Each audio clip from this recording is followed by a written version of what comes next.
In this video, we're going to discuss how to kosherize pots and see if it's a possibility to kosherize pans. Let's start with pots. The way all kosherizing works is whichever way the item that we're trying to get out, in this case chametz before Passover, got into the pot is the way we need to take it out.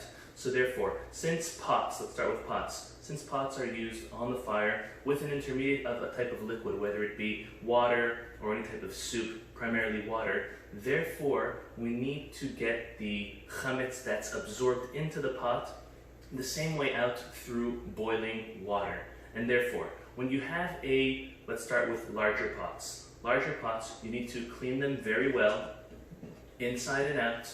Make sure that the lid is cleaned very well. If, sometimes it is possible, if the handles are able to be removed on either the lid or the pot itself, they should be removed, cleaned very, very well. Gotta check the grooves that there's no crust of any type of food that are left over there, because that would be considered chametz and it could be a major, major issue.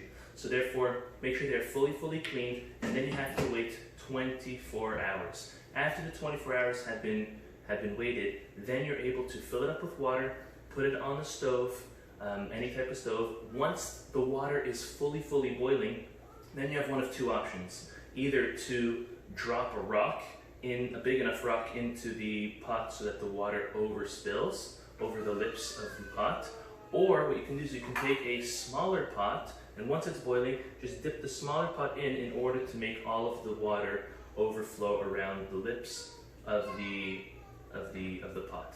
That would be the way to kosherize a pot.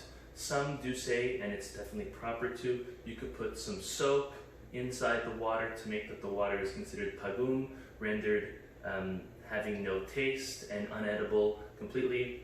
Could be done, it doesn't absolutely need to be done. That's the first thing when it comes to pots. Now, that's when it's a big pot. When it's a small pot, see, this small pot could fit in part this way and then part the other way. And that is another way to kosherize pots. It's dipping them in a larger pot that is big, that Abe was able to fit it in. Unlike a mikveh, where the whole vessel needs to dip at once in the water, and when it comes to kosherizing pots, you're allowed to dip part and then part, or part this way and part this way.